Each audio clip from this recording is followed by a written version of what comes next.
Barnett Newman was probably the most influential person in the 1960s to me.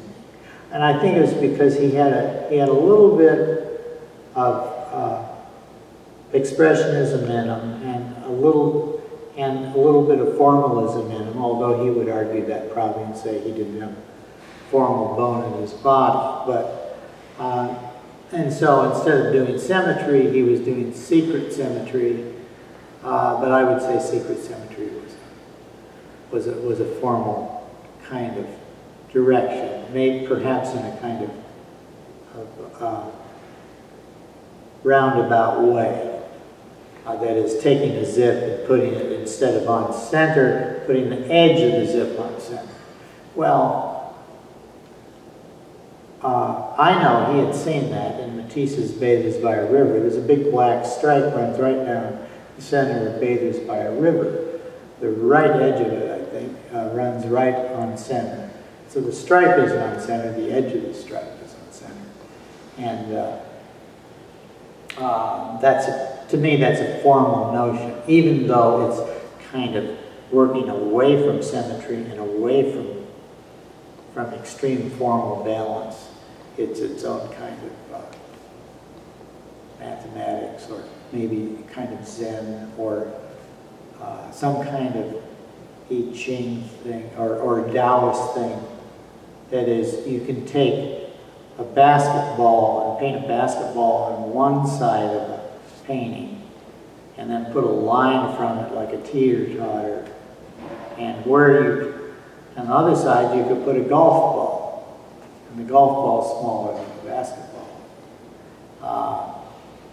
And the balancing of those things has to do with, is the line going up, or is it going straight across, or is it going down?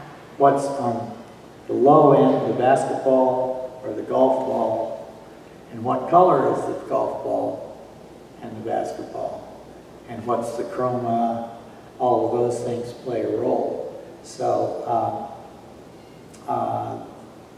it's not using pure mathematics. It's a kind of balancing concept of form infused with a idea about color that has to be based on some kind of leap of faith. It's a kind of existential choice. It's not a logical choice whether to make the ball a certain color. It's more like, I feel a red golf ball will balance the blue basketball if I put the red golf ball at this point on that kind of an angle of line. It is something that is not like a Frank Stella.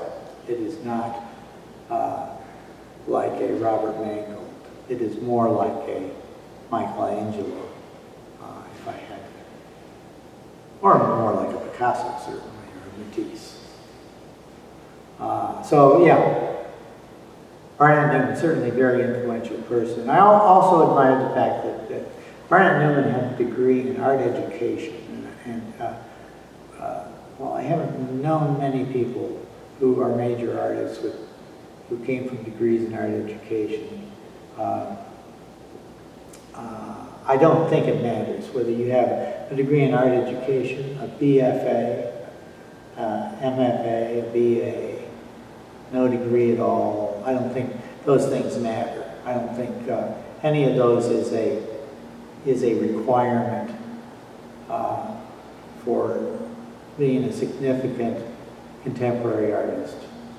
Nor do I believe that one has to know how to draw in a representational manner, or have taken a course in design, or know anything about design, or know anything about color. Those are things that I believe intuitively one could come across,